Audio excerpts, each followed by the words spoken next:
Alright, so in this video, I'm going to show you how to install the Java JDK on your Windows 10 machine. So we're going to go to Google Chrome first. And I apologize, my machine here is a little bit slower. And then what we do, we just say Java JDK. There we go. Click on that. It will take us to this link here called Java SE Development Kit. So click on that. And then next thing we do, we are going to go to the bottom here where it says Windows x64. Now this is going to be Windows 64 because that is my Windows that I'm running here. If you are running Windows 32, obviously, I would recommend you to go and get Windows 32. And of course, we have to accept our license here in order for us to be able to download it. So click on this accept, and then you'll be able to say Windows 64. All right, so once you do that, click on that, and you should start the download process here. It may take a few minutes, so go get a cup of coffee or something. All right, so you can see here we have our executable file already downloaded. So what do? You just double click, or we can say show in Finder, so it will show where we have downloaded. So go ahead and double click that. It will ask us whether we want this to be installed. We're going to say yes. And then you'll see this window here that says Java SE Development Kit 8 Update 131, or depending on when you are downloading this, these numbers may change. But we're going to go ahead and say next. So what we're doing here, we're going to be installing our Java Development Kit. Okay, so that's what we're doing. And it will take a little bit of time because you'll be validating everything. And all of a sudden, I got this message here, change to install. We don't want to change anything. We're going to say next. And then we see this window that says Java SE Development Kit 8 Update successfully installed. Okay, so we're going to go ahead and say close. And one little test to run before we do anything. So you can go here and type in command, and there you go, there's command prompt. So double click. Before we do anything, what we can do to see if perhaps your computer may already have Java, if you go and say Java C, okay, and enter, if this happens, says is not recognized as an internal or external command, that means you don't have Java installed in your machine, which is our case here. Okay. Now, next thing we need to do is to add our Java into our system path. That way, whenever a program wants to run the JDK or the Java, it will know where to find it. Now, before we go any further, let's go check to see where our Java was installed.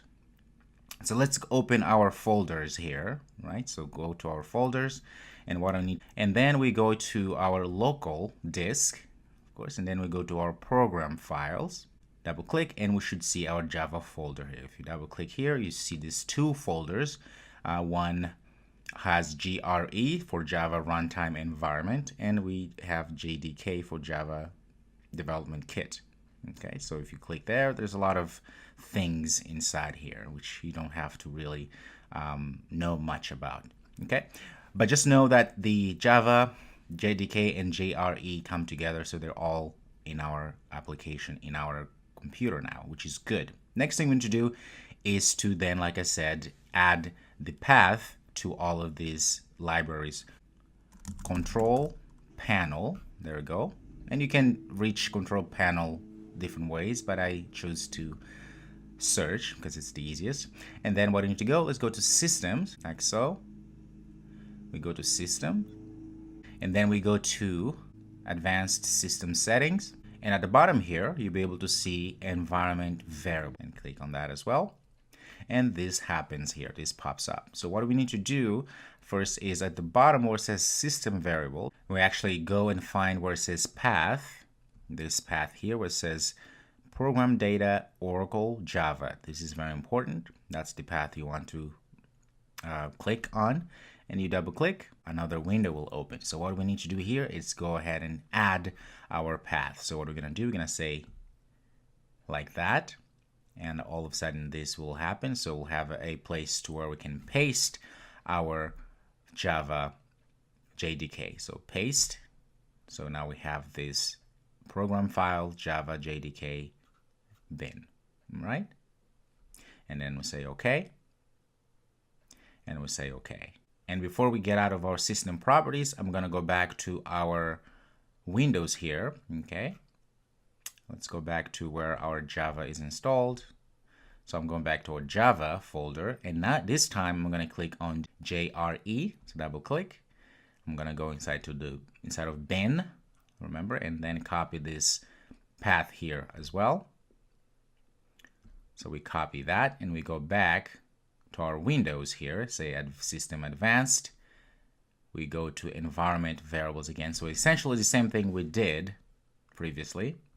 And what I'm going to do, I'm going to click on the path again. Remember, make sure that it says Oracle Java and has this long path there. So double click and brings us back here.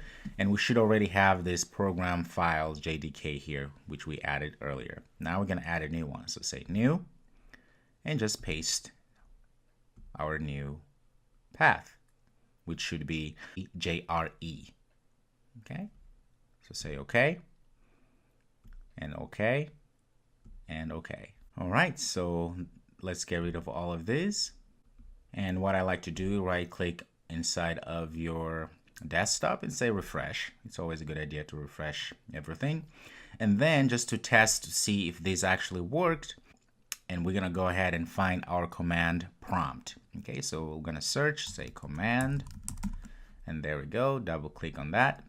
And now is the moment of the truth. So if we are able to say, and then type in Java C, okay, and hit enter. If you were able to actually see all of this gibberish here, okay, that means that Java was installed correctly and we were able to add the path to our environment variables, which is wonderful. Also, if you type in Java -version, it should give you the version of Java that you're running, which in this case is 1.8.0131. In your case, it could be a different number, but that doesn't matter. As long as you get this information, that means we are set to go. Perfect. I'll see you in the next video.